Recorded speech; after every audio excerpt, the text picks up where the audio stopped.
ولا عدوان إلا على الظالمين أشهد أن لا إله إلا الله وحده لا شريك له وأشهد أن محمدا عبده ورسوله اللهم صل على سيدنا محمد وعلى آله وأصحابه ومن دعا بدعوته إلى يوم الدين أما بعد.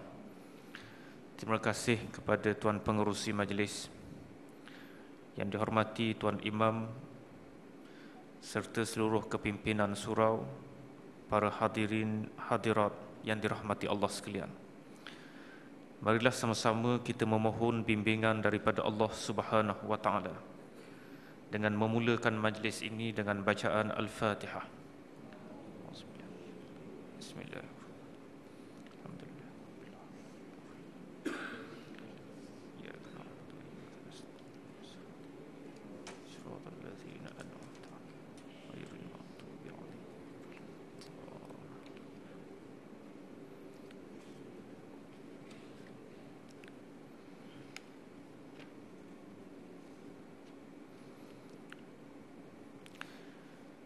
Alhamdulillah, kita merakamkan rasa syukur kepada Allah Subhanahu wa taala yang telah memberikan kepada kita peluang untuk bersama-sama dalam satu ruang dalam usaha meningkatkan iman kepada Allah Subhanahu wa taala.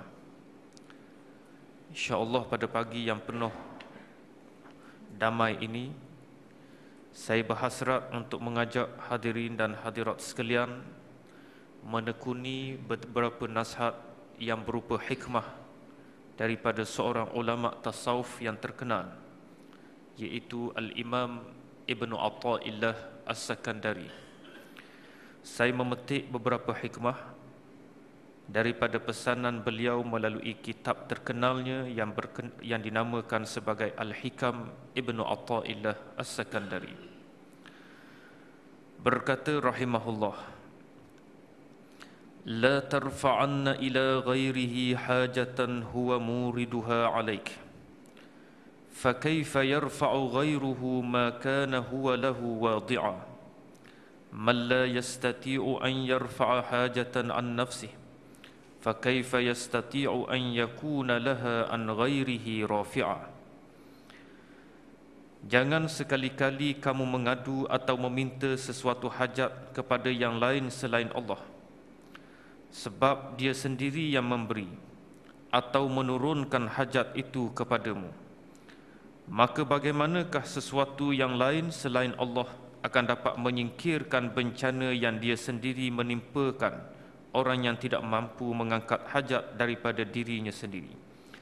Maka bagaimanakah akan dapat menyingkirkan bencana daripada yang lainnya pula?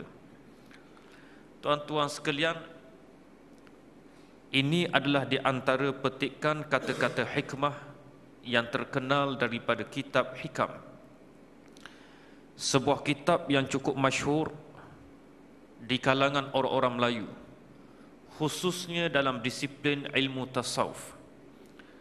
Sebahagian daripada masyarakat Melayu mengelak diri daripada mempelajari kitab ini kerana kesukaran bahasanya, dan sebahagian daripada masyarakat Melayu suka mempelajari ilmu tasawuf melalui kitab ini kerana keseronokan melalui nasihat-nasihat yang cukup baik daripada Al-Imam Ibnu Athaillah As-Sakandari. Pada pagi ini, tuan-tuan sekalian, petikan hikmah yang dikemukakan oleh Al-Imam Ibnu Athaillah As-Sakandari memberikan satu disiplin yang cukup kuat kepada orang-orang yang ingin membina diri. Kerana tuan-tuan sekalian, sebahagian daripada masyarakat apabila sudah terlibat dengan ilmu tasawuf, mereka lupa kepada disiplin ilmu akidah, mereka lupa kepada disiplin syariah, dan mereka menganggap mempelajari ilmu tasawuf sudah meletakkan kedudukan dirinya pada martabat yang sangat tinggi. Lalu pada waktu tersebut lahirlah ungkapan-ungkapan kita belajar ilmu isi, adapun syariat adalah merupakan ilmu kulit. Tidak ada erti mempelajari ilmu kulit dengan meminggirkan ilmu isi. Para hadirin yang dirahmati Allah sekalian, tokoh tasawuf yang hebat seperti Al-Imam Ibn Atha'illah As-Sakandari mengajak kita kembali dengan disiplin yang kuat pada ilmu aqidah. Sebab itu dalam nasihat ini beliau menyatakan kepada kita, la tarfa'anna ila ghairihi hajatan huwa muriduha alaik. Jangan mengadu atau meminta sesuatu hajat kepada yang lain selain Allah, sebab dia sendiri yang memberi atau menurunkan hajat itu kepadamu. Dalam erti kata yang lain, tuan-tuan sekalian, kita tidak boleh untuk menganggap manusia ataupun makhluk yang boleh memberikan kepada kita menunaikan sesuatu hajat. Kebiasaan apabila kita telah berbudi pada seseorang, kita akan menganggap dialah yang telah menyempurnakan hajat kita. Kita tidak lagi memandang kepada Allah Subhanahu wa taala. Nasihat seperti ini adalah merupakan suatu penafian dan suatu penolakan terhadap wujudnya ciri-ciri syirik kepada Allah, kepada Allah Subhanahu wa taala. Dalam nasihat ini, tuan-tuan sekalian, Al-Imam Ibn Atha'illah As-Sakandari memberikan kepada kita beberapa perbandingan supaya kita membuat renungan. Fa kaifa yarfa'u ghairuhu ma kana huwa lahu wadi'a. Bagaimana orang lain boleh angkat bala bencana daripada kita, boleh pinggirkan kesakitan daripada diri kita, boleh hilangkan dan boleh datangkan sesuatu hajat untuk diri kita, sedangkan semuanya diletakkan oleh Allah Subhanahu wa taala. Tuan-tuan sekalian, sihatnya kita pada hari ini telah pun ditentukan oleh Allah Subhanahu wa taala. Ramai lagi daripada kalangan umat Islam terlantar di atas katil hospital. Kenapa dia sakit? Kerana Allah Subhanahu wa taala telah kurniakan sakit kepadanya. Macam mana kita boleh berharap pada manusia, kepada seorang doktor sebagai suatu contoh, sedangkan penyakit ini didatangkan daripada Allah Subhanahu wa taala. Man la yastati'u an yarfa'a hajatan an nafsih. Seseorang itu tak mampu pun mengangkat sesuatu hajat daripada dirinya. Kalau ada sakit pada diri kita, kita tak mampu pun nak buang benda ini. Sebagai suatu contoh, seorang doktor pakar yang merawat orang lain yang sakit kanser sebagai suatu contoh, tetapi tidak ada sesiapa pun yang mengetahui bahawa dirinya juga sedang menderita kanser. Siapa yang nak mengangkat penyakit tersebut sedangkan ia juga ada pada dirinya? Lalu kata Al-Imam, fa kaifa yastati'u an yakuna laha an ghairihi rafi'a. Kalaulah untuk dirinya sendiri pun dia tidak mampu nak angkat, nak larikan penyakit, untuk elakkan daripada bencana, macam mana dia nak tolong orang lain? Maka kita kembali kepada Allah Subhanahu wa taala. Seorang ulama yang telah syarahkan kitab hikam, antaranya Syekh Zarruq, telah memberikan kata-kata nasihat. Allah Subhanahu wa taala yang mengurniakan keperluanmu untuk mendapatkan kekayaan dan kekuasaan, sedangkan yang lain semuanya lemah. Justru kalaulah begitu sifatnya, maka memohon hajat kepada yang lemah lagi fakir adalah tidak sah atau tidak mungkin. Kenapa datangnya kekayaan dalam diri kita? Ia bukan lahir kerana kecerdikan kita, bukan lahir kerana kebijaksanaan kita, bukan lahir kerana kita memegang bergulung-gulung ijazah, tetapi ia hasil daripada kurniaan Allah Subhanahu wa taala. Tuan-tuan sekalian, dalam sejarah kehidupan ada daripada kalangan manusia yang tidak memiliki ijazah, langsung tidak pernah dikenali dia sebagai seorang lelaki yang cerdik, genius dan seumpamanya. Tetapi dalam pencapaian kehidupan, walaupun dia seorang yang berbuta huruf, walaupun dia tidak memiliki ijazah, tetapi dalam mencapai kekayaan, dia kaya lebih daripada orang yang memiliki ijazah. Dia berharta melebihi daripada orang yang bijak pandai. Kerana ini anugerah daripada Allah Subhanahu wa taala. Bagaimana seorang yang tidak pandai di dalam bidang kejuruteraan, tiba-tiba beliau memiliki keupayaan untuk menjadi seorang kontraktor yang berjaya. Kerana ini dianugerahkan oleh Allah Subhanahu wa taala. Tiba-tiba Dalam keadaan kita faham kekayaan dan kekuasaan itu datang daripada anugerah Allah Subhanahu wa taala, tiba-tiba kita minta kepada manusia, kita minta kepada yang lemah, kita minta kepada yang fakir. Justru kata Al-Imam Asy-Syaikh Zarruq, adalah suatu perkara yang tidak sah dan tidak mungkin kita minta pada manusia yang sifatnya lemah, sifatnya lagi fakir. Firman Allah Subhanahu wa taala, "Wa in yamsaskallahu bidurrin fala kashifa lahu illa hu, wa in yuridka bi khairin fala radda li fadlih, yusibu bihi man yasha'u min ibadihi." Jika Allah menimpakan sesuatu kemudaratan kepadamu, maka tidak ada yang dapat menghilangkannya kecuali Dia. Dan jika Allah menghendaki kebaikan bagi kamu, maka tidak ada yang dapat menolak kurnianya. Dia memberikan kebaikan itu kepada sesiapa yang dikehendakinya. Tuan-tuan sekalian, yang datangkan kebaikan ini adalah daripada Allah Subhanahu wa taala. Yang datangkan keburukan juga datang daripada Allah Subhanahu wa taala. Baik. Bagaimana kita nak ada kekuatan untuk menerima semuanya datang daripada Allah Subhanahu wa taala? Ia mesti dimulakan dengan kepatuhan pada Allah. Tuan-tuan sekalian, kalau tidak ada kepatuhan kepada Allah, kita bebas untuk mencari sesiapa yang kita nak tolong. Tapi kalau kita berada dalam keadaan yang tahap kepatuhannya sangat tinggi kepada Allah, tidak ada tempat yang lain untuk kita mencari, melainkan kepada Allah. Saya mengemukakan beberapa contoh untuk kita memudahkan kefahaman. Kita ambil contoh ketika kita berada dalam bulan Zulhijjah baru-baru ini. Lazimnya pada bulan Zulhijjah, kita akan mengikuti pembentangan kisah berkenaan Nabi Ibrahim alaihissalam. Sama ada di dalam kuliah, di dalam khutbah Aidil Adha dan seumpamanya. Apakah perbicaraan lazim yang berlaku? Perbicaraan lazim yang berlaku adalah pengorbanan Nabi Ibrahim yang sanggup untuk menyembelih anak kandung sendiri. Satu perkara di luar daripada batas pemikiran manusia. Kenapa kita boleh menerima untuk menyembelih seorang anak kandung sendiri dalam keadaan ia adalah satu bentuk kezaliman yang dilakukan oleh seorang bapa? Tuan-tuan sekalian, tapi Nabi Ibrahim alaihissalam apabila menerima sahaja amanah dan arahan daripada Allah Subhanahu wa taala, baginda tidak protes Allah taala. Baginda tidak berhujah dengan Allah. Apakah patut aku menyembelih anak kandung sendiri? Tidak ada perkara ini dilakukan oleh Nabi Ibrahim alaihissalam. Apa yang dilakukan oleh Nabi Ibrahim dirakamkan di dalam Al-Quranul Karim.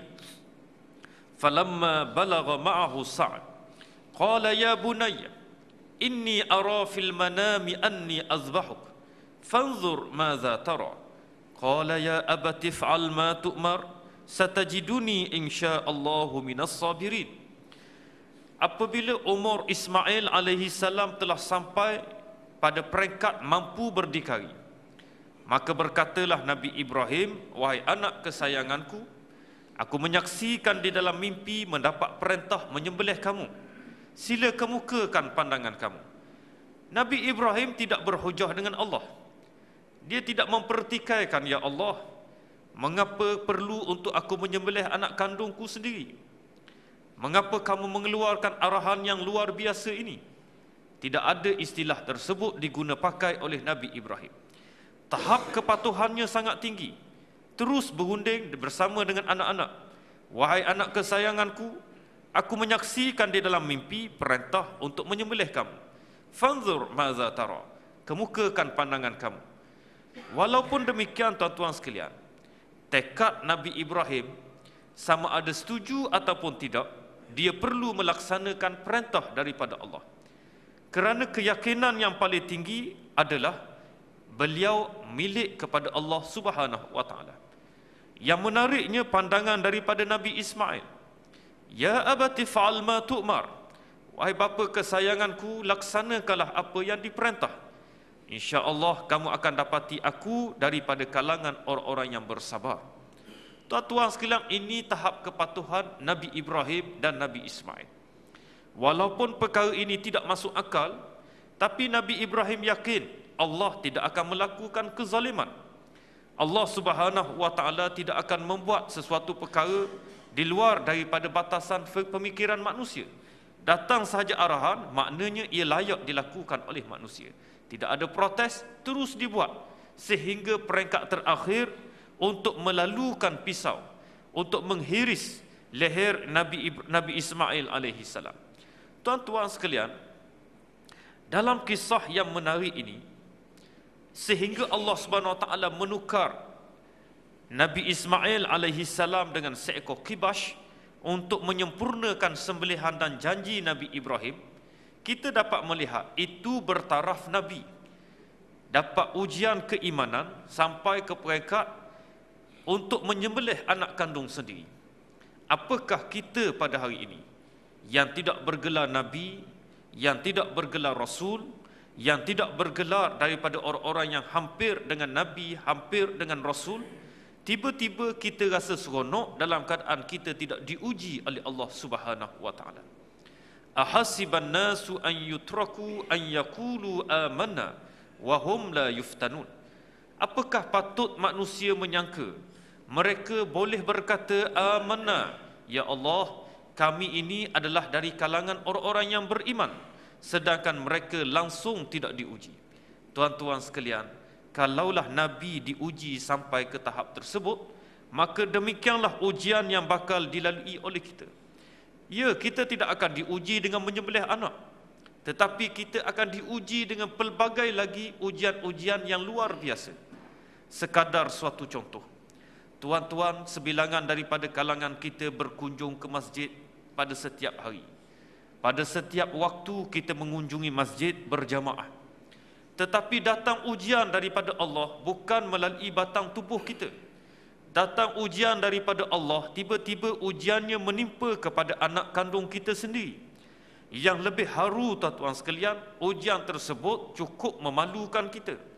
Apabila anak kandung sendiri terlibat dengan penagihan dadah sebagai suatu contoh, wal'iyazubillah.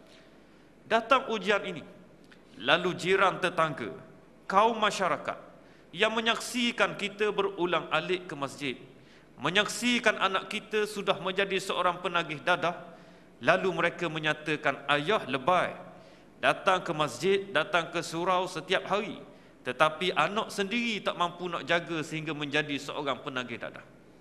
Siapa ibu bapa yang nak anak dia menjadi seorang penagih dadah? Tuan-tuan sekalian, siapa ibu bapa yang nak anaknya menjadi seorang perompak pencuri? Tidak ada. Ibu bapa pada waktu tersebut datang ujian daripada Allah. Beliau berusaha untuk memperkenalkan agama kepada anak kandung sendiri, mengheret anak datang ke masjid, ke surau. Tetapi bila berada di alam persekolahan, dipengaruhi oleh rakan yang lain di luar daripada pengetahuan kita, akhirnya kita diuji oleh Allah dengan situasi ini. Apa pilihan kita pada waktu tersebut? Apakah pilihan kita pada waktu itu? Kita terpengaruh dengan kata-kata masyarakat. Oleh kerana orang dah kata kita ni lebay, kita ni yang datang masjid setiap hari, lebih baik kita tak datang kunjungi masjid terus, kerana anak kita sendiri pun kita gagal untuk menjaganya. Tuan-tuan sekalian, jangan. Kalau kita ambil pilihan tersebut, kita gagal berdepan dengan ujian. Kita usah pedulikan kata-kata masyarakat, berkunjung terus ke masjid, ke surau untuk membina kehidupan yang lebih baik. Apa lagi yang kita boleh buat, tuan-tuan sekalian? Di sinilah tempat kita bermunajat kepada Allah. Di sinilah tempat kita memohon kepada Allah. Kita tidak minta pada jiran, kita tidak minta pada masyarakat, kita minta terus kepada Allah. Ya Allah, ya Tuhan kami diuji dengan anak-anak yang cukup memalukan kami. Kurniakanlah peluang kepada mereka untuk bertaubat kepadamu, ya Allah. Tuan-tuan sekalian, untuk memulihkan barangkali sukar, tetapi kita pohon daripada Allah, mereka dapat peluang untuk bertaubat, mencari jalan Allah Subhanahu wa taala. Kemudian kita berdoa lagi, ya Allah, ya Tuhan kami, Kau kurnialah kepadanya kesedaran untuk kembali ke jalan agamamu, menunaikan tanggungjawab untuk agamamu, bertanggungjawab kepadamu, dan apa jua doa yang kita panjatkan setiap kali selesainya solat.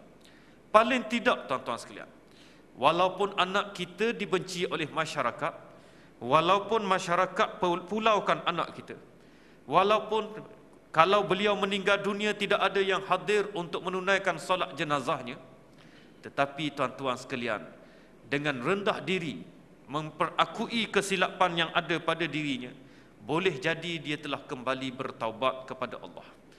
Mungkin beliau tak mampu nak hadir ke surau sebab sebahagian orang memandang sinis, tetapi beliau berusaha qadakkan seluruh sembahyang-sembahyangnya. Beliau malu kepada kedua ibu bapa, tak izin ibu bapanya melihat dia berwuduk senyap-senyap, bangun pada waktu awal malam, kemudian bersembahyang seorang diri, bermunajat kepada Allah, bertaubat dengan taubat yang nasuha. Tiba-tiba Allah timpakan kepadanya mati dalam keadaan berpenyakit. Tuan-tuan sekalian, boleh jadi dia mati dalam keadaan diterima oleh Allah Subhanahu Wa Taala. Sebab itu, siapa lagi yang memiliki kekuatan dalam melalui ujian ini, kalaulah bukan seorang ibu bapa yang merupakan orang yang beriman, hadir ke masjid, hadir ke surau pada setiap waktu solat berjamaah. Ini juga dikatakan oleh Nabi, tuan-tuan sekalian. Saksikanlah keimanan kepada sesiapa yang berkunjung ke masjid, ke surau untuk menunaikan solat fardu berjamaah. Baik tuan-tuan sekalian, itu cerita tentang Nabi Ibrahim menyembelih anak. Kita pergi balik kepada beberapa kisah yang lain. Kepatuhan Nabi Ibrahim alaihissalam apabila dapat satu perintah yang juga daripada satu sudut tidak faham apa kehendak Allah Subhanahu wa taala. Wa iz yarfa'u Ibrahimul qawa'ida minal bait wa Ismailu rabbana taqabbal minna innaka antas samiul alim. Dan ingatlah ketika mana diasaskan batu-batu binaan Kaabah, Baitillahil Haram, oleh Nabi Ibrahim alaihissalam dan Nabi Ismail alaihissalam, sambil keduanya bermunajat kepada Allah, wahai Tuhan kami, Engkau terimalah daripada kami kerja buat yang kami laksanakan ini. Sesungguhnya Engkau maha mendengar lagi maha mengetahui. Tuan-tuan sekalian, dapat perintah daripada Allah membina satu binaan segi empat. Nabi Ibrahim tak protes Allah, kenapa buat bangunan segi empat? Kenapa tidak membuat binaan yang lebih berseni, yang memiliki taraf yang hebat seperti mana yang ditinggalkan, yang dibuat oleh Fir'aun sebagai suatu contoh. Fir'aun membina piramid, hebat bangunan piramid. Kenapa tidak untuk kita membina bangunan yang hebat, luar biasa, yang mampu untuk memberikan kunjungan, tarikan kepada orang ramai? Kenapa bangunan segi empat? Tidak ada perkara ini dipersoalkan oleh Nabi Ibrahim. Sebab itu bila dia buat bangunan segi empat, baginda Nabi Ibrahim merendah diri kepada Allah. Aku tak faham sebenarnya, tak tahu apa yang dikehendaki oleh Allah selepas daripada itu. Rabbana taqabbal minna, wahai Tuhan kami, Engkau terimalah kerja buat yang kami lakukan ini. Merendah diri kepada Allah, tuan-tuan sekalian. Sebab itu datang sahaja ke surau, kita juga perlu buat benda yang sama. Wahai Tuhan kami, taqabbal minna, terima daripada kami. Kami menunggu seketika selepas daripada solat untuk mencari ilmu-Mu, untuk menambah keimanan kepadamu. Taqabbal minna, terimalah daripada kami. Tuan-tuan sekalian, ini cara Nabi Ibrahim alaihissalam. Selesai sahaja binaan Kaabah Baitillahil Haram, Allah Subhanahu wa taala datangkan perintah supaya menyeru manusia. Wa azzin fin nasi bil hajji ya'tuka rijala wa ala kulli dhamirin ya'tina min kulli fajjin amiq. Wahai Ibrahim, serulah oleh kamu akan sekalian manusia bil hajj, supaya mereka mengerjakan ibadah haji. Ya'tuka rijala, pasti akan datang kepada kamu manusia yang berduyun-duyun berjalan kaki. Wa ala kulli dhamirin ya'tina min kulli fajjin amiq, dan pastinya manusia yang menunggang unta yang kurus akan datang dari segenap ceruk dan rantau. Tuan-tuan sekalian, kita timbulkan persoalan. Siapa yang berada di depan Nabi Ibrahim ketika Nabi Ibrahim melakukan seruan? Manusia mana yang berada di depan Nabi Ibrahim? tidak ada orang, tuan-tuan sekalian. Saat tersebut tidak ada manusia yang ramai duduk di depan Nabi Ibrahim. Tidak ada televisyen yang membuat liputan seruan Nabi Ibrahim. Tidak ada TV pada waktu itu. Tidak ada wartawan yang membuat liputan melalui akhbar. Akhbar pun tidak ada pada waktu tersebut. Adakah Nabi Ibrahim tanya pada Allah, bagaimana aku nak menyeru manusia tidak ada, ya Allah? Apakah patut aku menyeru dalam keadaan tidak ada manusia pun di depanku? Nabi Ibrahim tidak persoalkan perkara ini. Datang sahaja perintah azin finnas, seru sahaja manusia, lalu dia menyatakan, wahai sekalian manusia, datanglah ke Baitillahil Haram untuk mengerjakan ibadah haji. Janji daripada Allah tetap datang, tuan-tuan sekalian. Kita saksikan pada hari ini, sejak berapa lama zaman Nabi Ibrahim sampailah zaman hari ini, bumi Makkah Al-Mukarramah dikunjungi oleh manusia yang ramai, yang menyebabkan terpaksa dikenakan kota untuk masuk ke tanah haram. Tuan-tuan sekalian, kalau itu keyakinan Nabi Ibrahim, kita perlu persoalkan. Hari ini kita bercakap kita sebagai orang beriman, kita bercakap kita hanya bergantung kepada Allah, kita bercakap tidak ada manusia yang sama taraf dengan Allah. Mengapa kita menggigil ketakutan bila masuk saja untuk bercerita tentang keindahan Islam? Mengapa kita berada dalam keadaan yang begitu cuak untuk menceritakan betapa sempurnanya agama Islam? Mengapa kita rasa ragu-ragu bila kita membicarakan Islam seperti orang lain tidak mampu menerimanya? Mengapa kita rasa ragu-ragu apabila kita melihat hukum hakam Islam bila dibicarakan ia boleh melarikan manusia daripada kita?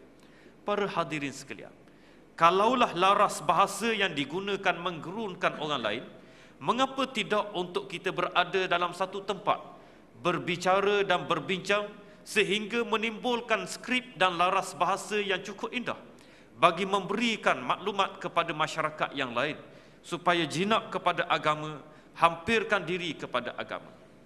Tuan-tuan sekalian, sebab itu kalaulah kita meninggalkan bulan Zulhijjah dengan hanya faham berlakunya ibadah korban, berlakunya ibadah haji semata-mata seperti dilakukan oleh Nabi Ibrahim alaihissalam, kita juga perlu faham Nabi Ibrahim, Nabi yang sama jugalah yang telah menghancurkan berhala-berhala yang kecil pada zaman baginda dengan menggunakan sebilah kapak, lalu ditinggalkan kapak tersebut pada berhala yang paling besar.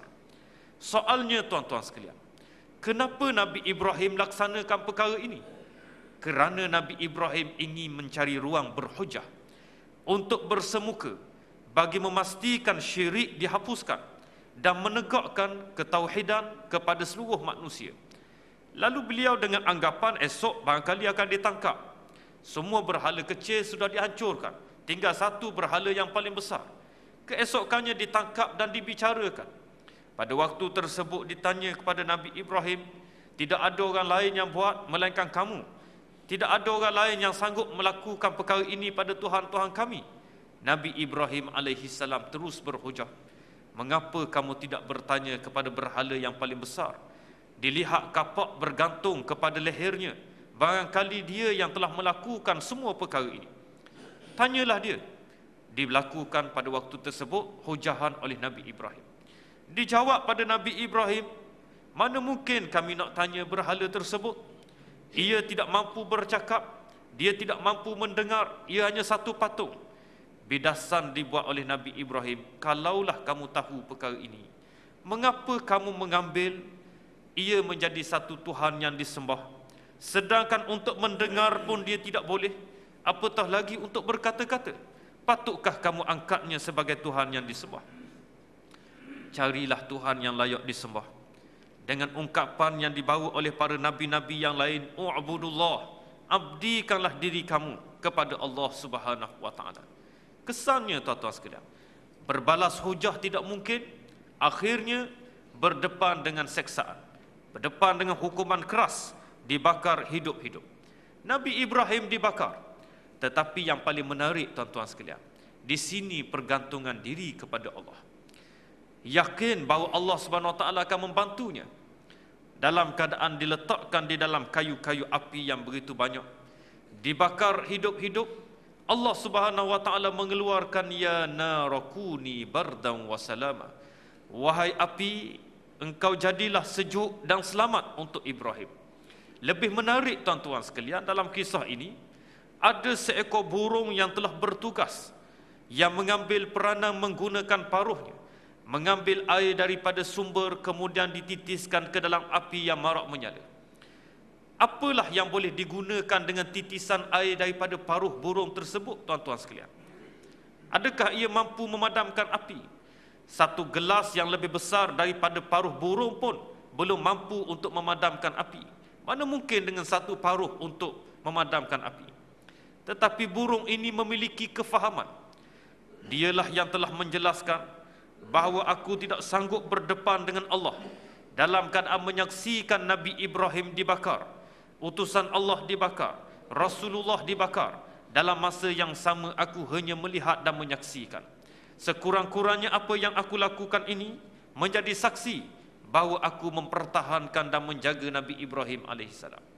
Tuan-tuan sekalian, sebab itu kita nak keluar daripada Zulhijjah, bulan terakhir dalam tahun Qamariyah, tahun Hijrah, dalam keadaan melangkah yang begitu hebat pada bulan Muharram.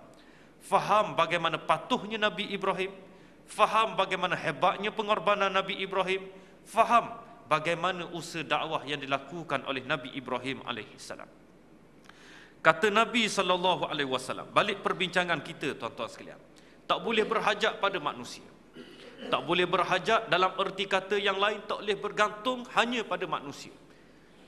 Tak boleh kita memandang manusia inilah yang menyelesaikan masalah kita, tidak.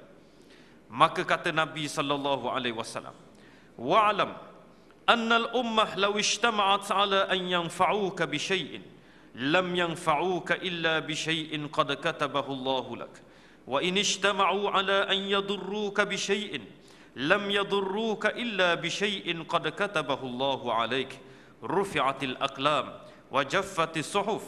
Ketahuilah, kata Nabi, sesungguhnya kalaulah umat manusia itu mereka berkumpul untuk memberi manfaat kepada kamu dengan sesuatu, mereka tidak mampu memberikan kepada kamu manfaat melainkan dengan sesuatu yang telah Allah tentukan untuk kamu. Jika sekiranya mereka berhimpun dengan tujuan untuk melakukan mudarat kepada kamu dengan sesuatu, nescaya mereka tidak mampu memudaratkan kamu dengan sesuatu melainkan ia telah ditentukan oleh Allah ke atas kamu. Telah diangkat pena dan telah keringlah dakwah. Tuan-tuan sekalian, hadis ini adalah satu hadis yang cukup masyhur. Saya ingin memberikan gambaran dalam kisah hijrah Nabi SAW.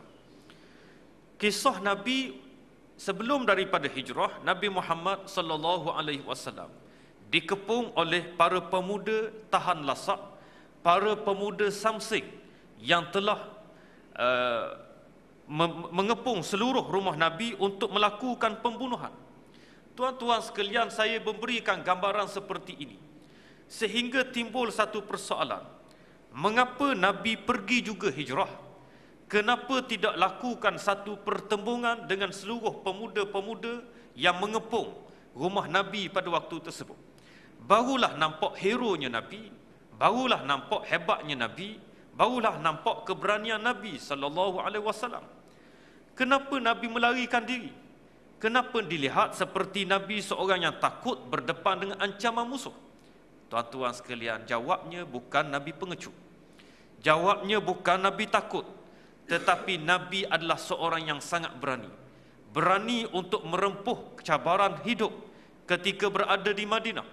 Berani merempuh cabaran hidup untuk bersaing dengan kafir Quraisy.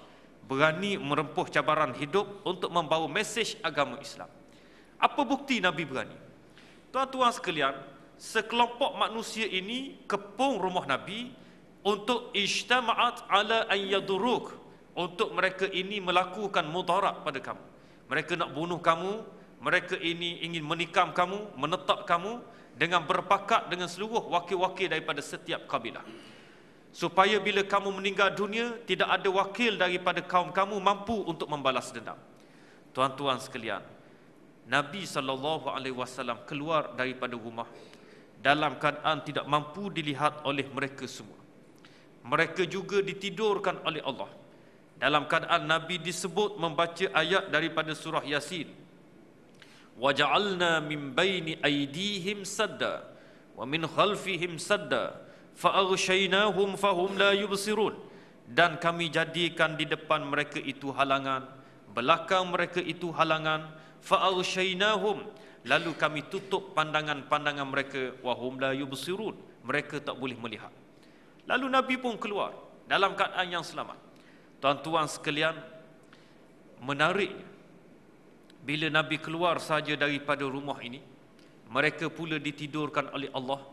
Nabi mengambil pasir-pasir kemudian dicurah di atas kepala masing-masing. Apa mesej yang dibuat oleh Nabi?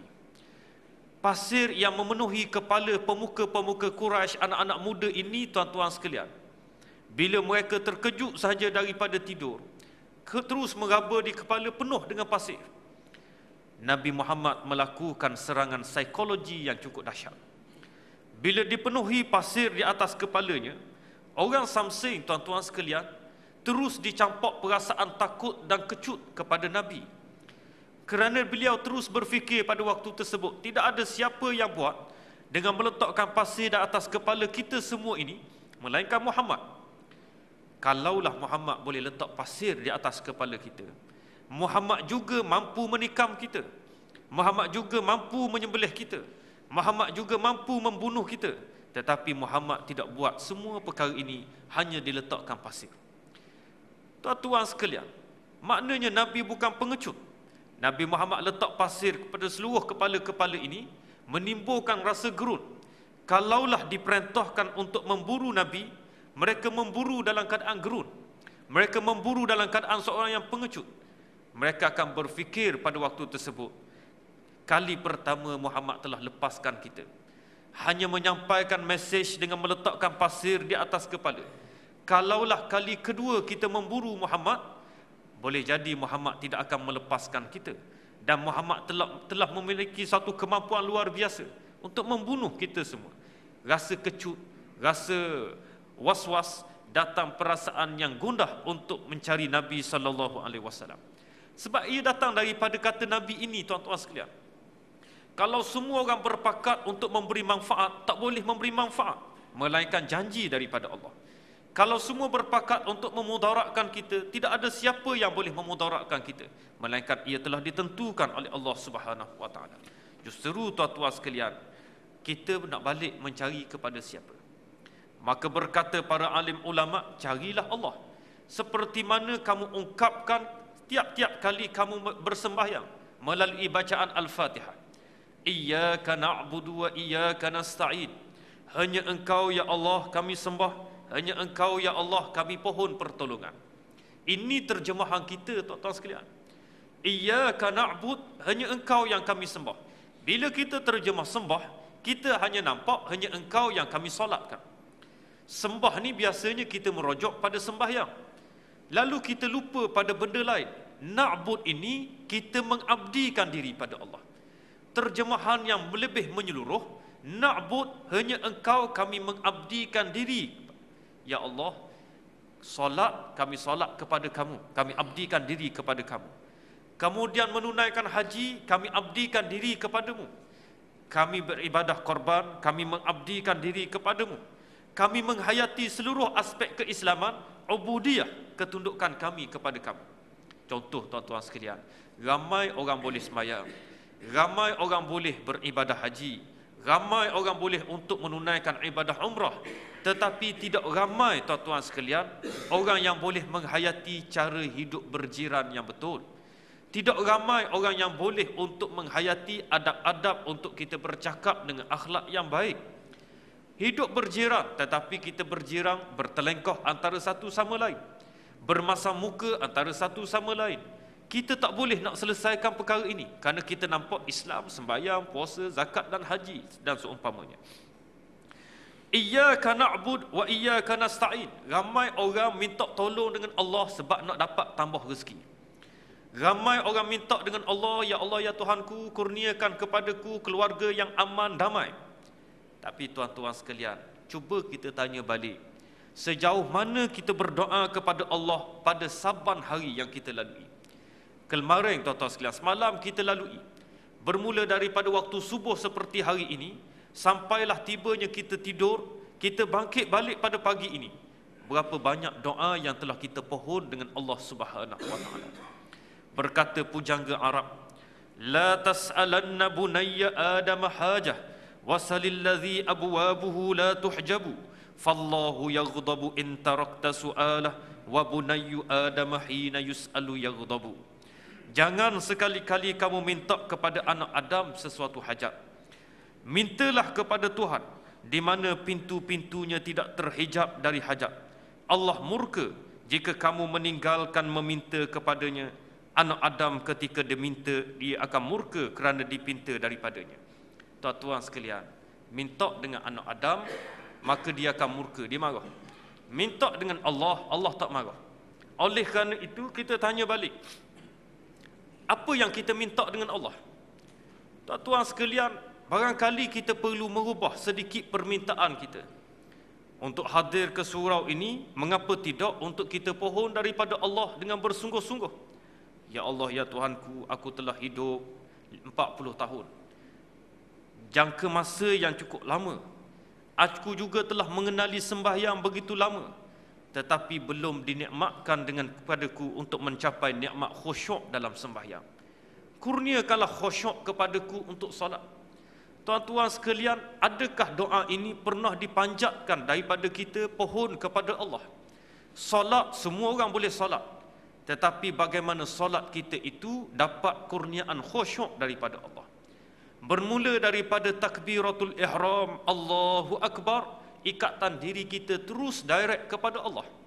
Yang disusuli dengan semua af'al solat, semua aqwalus solat, kita laksanakan dengan hubungan yang diikat rapat dengan Allah. Tak boleh lahir daripada diri kita, tetapi mesti lahir daripada kurniaan Allah. Oleh kerana permintaan yang bertalu-talu daripada kita, adakah Allah akan membiarkan kita terus dalam keadaan lalai?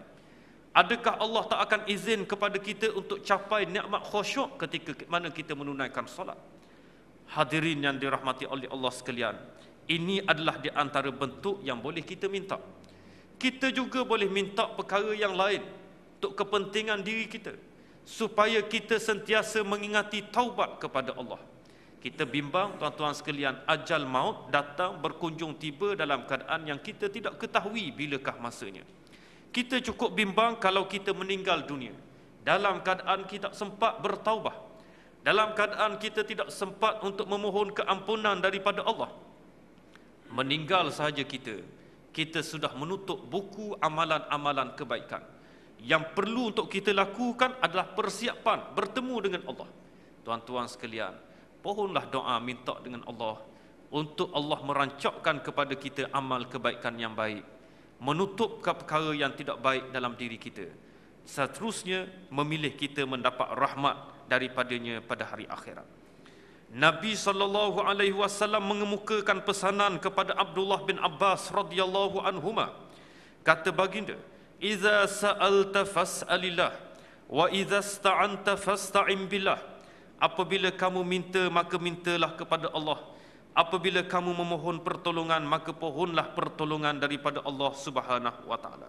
Tuan-tuan sekalian, intisari hadis-hadis yang kita bacakan ini adalah penyokong dan pendukung pada hikmah Syekh Al-Imam Ibnu Athaillah As-Sakandari, supaya kita meletakkan asas yang paling tinggi dalam hidup kita, mencari permohonan kepada Allah Subhanahu wa taala.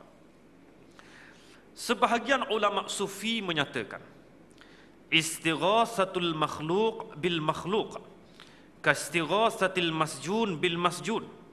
Makhluk meminta pertolongan kepada makhluk sama seperti orang yang di dalam penjara meminta pertolongan kepada orang yang berada dalam penjara juga. Tuan-tuan sekalian, banduan minta tolong dengan banduan, tolong lepaskan aku. Macam mana dia nak lepas sedangkan dia juga berada dalam penjara?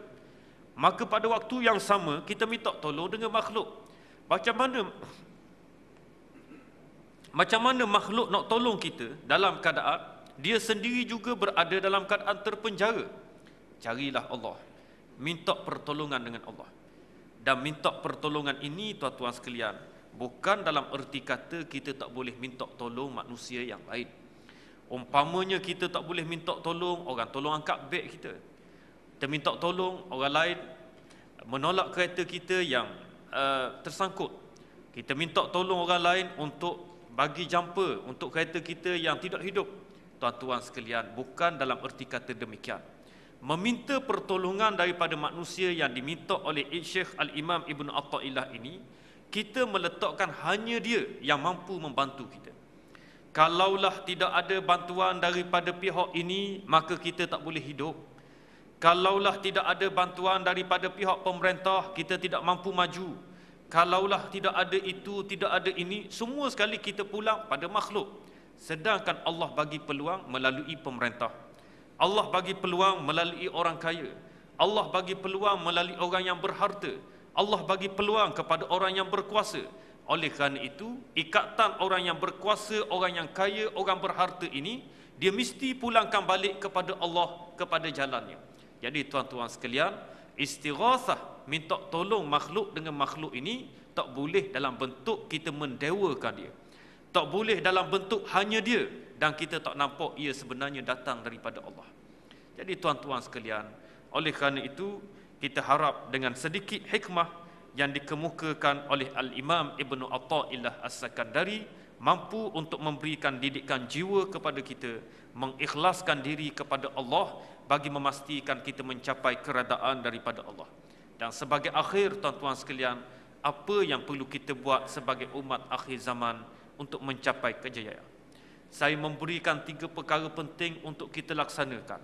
Yang pertama tuan-tuan sekalian, kita perlu ikhlas dalam kerja kita. Tidak ada ikhlas, semuanya akan merosakkan seluruh amalan kita. Yang kedua tuan-tuan sekalian, ikhlas sahaja tetapi kita tidak cergas dalam bekerja, kita juga akan gagal. Ikhlas bukan main, tetapi kerja kita tidak cergas, ibadatnya tidak cergas, amalannya tidak cergas, kerja buatnya tidak cergas, maka kita juga tidak mendapat kedudukan yang cukup baik. Dalam masa yang sama tuan-tuan sekalian, yang ketiga, selain daripada ikhlasnya kerja yang kita buat, cergasnya kerja yang kita laksanakan, kita juga perlu cerdas dalam melaksanakan kerja. Perlu bijak tuan-tuan sekalian, pengurusan masa. Perlu cerdas bagaimana kita nak menguruskan rumah tangga. Perlu cerdas bagaimana kita nak membahagikan masa antara tuntutan Allah, tuntutan keluarga, tuntutan kerja yang perlu kita sempurnakan. 3 elemen ini tuan-tuan sekalian, insya-Allah akan memberi peluang kepada kita semua mencapai keredaan daripada Allah Subhanahu wa taala. Saya kira cukuplah setakat ini, sekadar satu tazkirah yang kita harap mampu memberi manfaat khusus kepada diri saya sendiri dan insya-Allah juga untuk tuan-tuan para hadirin hadirat yang dirahmati Allah sekalian. Dalam masa yang sama, saya mengambil kesempatan pada pagi ini seperti mana biasa Haji Makno dia sebut di sini perlu untuk dimaklumkan sumbangan yang dipohon. Kalau tak minta tak pohon, macam satu perkara luar biasa di surah Ar-Rahmah. Jadi saya serba salah. Saya ni segan juga, saya sebutlah. Oleh kerana ia sudah jadi satu kebiasaan, nama pun di Ar-Rahmah, maka saya maklumkan juga perkara yang sama seperti mana yang telah kita buat perkara yang terdahulu untuk menyalurkan khairat jariah kita ini kepada masyarakat yang memerlukan. InsyaAllah melalui saya ni, saya urus di Terengganu lah, seperti mana yang kita buat pada masa-masa yang lepas yang tuan-tuan sendiri pernah mengenali dan juga bersama dengan saya sebelum daripada ini. Jadi untuk fisabilillah yang kita gunakan pusat-pusat tuition percuma kepada anak-anak yang tidak berkemampuan, pendidikan anak-anak yang terlibat dalam persekolahan, yang tidak mampu untuk meneruskan pengajian, tidak mampu membeli pakaian. Jadi kita semua menguruskan semua perkara ini dalam satu NGO kebajikan kita, mengurus dan juga mengembangkan aktiviti kebajikan kepada masyarakat yang memerlukan. Jadi saya ucap terima kasih atas perhatian dan tuan-tuan daripada tuan-tuan sekalian. Marilah sama-sama kita bermunajat kepada Allah Subhanahu Wa Taala supaya kita mendapat barakah dan rahmat daripada Allah dan seterusnya bimbingan yang berterusan. A'udzubillahi minasyaitonirrajim. Bismillahirrahmanirrahim. Alhamdulillahi Rabbil Alamin, hamdal hamidin, hamdal syakirin, hamdan yuwafi ni'amahu wa yukafi'u mazidah. Ya Rabbana lakal hamdu kama yanbaghi li jalali wajhika wa 'azimi sultanik. Allahumma salli salatan tunjina biha min jami'il ahwali wal afat wa tutahhiruna biha min jami'is sayyi'at wa tarfa'una biha 'indaka 'ala darajat. Allahumma a'inna 'ala dhikrika wa syukrika wa husni ibadatik wa la taj'alna minal ghafilin. Allahumma arinal haqqa haqqan warzuqna ittiba'ah wa arinal batila batilan warzuqna ijtinabah. Allahumma aslih lana dinana alladhi huwa ismatu umurina. Allahumma aslih dunyana allati fiha ma'ashuna. Allahumma aslih akhiratana allati ilayha ma'aduna. Allahumma ja'alil hayata ziyadatan lana fi kulli khair waj'alil mauta rahatan lana min kulli syarr. Ya Allah, ya Tuhan kami, Engkau pamerkanlah kepada kami kebenaran itu sebagai suatu kebenaran. Kurniakanlah peluang kepada kami untuk mengikuti dan bersama dengan kebenaran tersebut. Ya Allah, ya Tuhan kami, Engkau pamerkanlah kepada kami kebatilan itu satu kebatilan. Kurniakanlah kepada kami kekuatan untuk menjauhi kebatilan tersebut. Ya Allah, ya Tuhan kami, Engkau perelokkanlah kepada kami agama kami, kerana ialah pemelihara kepada kehidupan kami. Ya Allah, ya Tuhan kami, Kau kurniakanlah keelokan kepada dunia kami, kerana dunia inilah tempat tinggal kami. Wahai Tuhan kami, Kau kurniakanlah keelokan kepada kami pada akhirat kami, kerana akhiratlah tempat kekal abadi kami berkembali. Ya Allah, ya Tuhan kami, Kau jadikanlah kehidupan kami ini sentiasa bertambah dengan kebaikan-kebaikan yang dilakukan, dan kurniakanlah kematian yang dilalui oleh kami dengan melaku dan menghentikan segala kejahatan yang dilakukan. Rabbana hab lana min azwajina wa dhurriyyatina qurrata a'yun waj'alna lil muttaqina imama.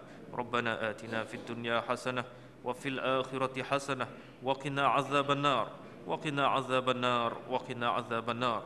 Wa sallallahu ala sayidina Muhammad wa ala alihi wa sahbihi wa sallam. Walhamdulillahi rabbil alamin.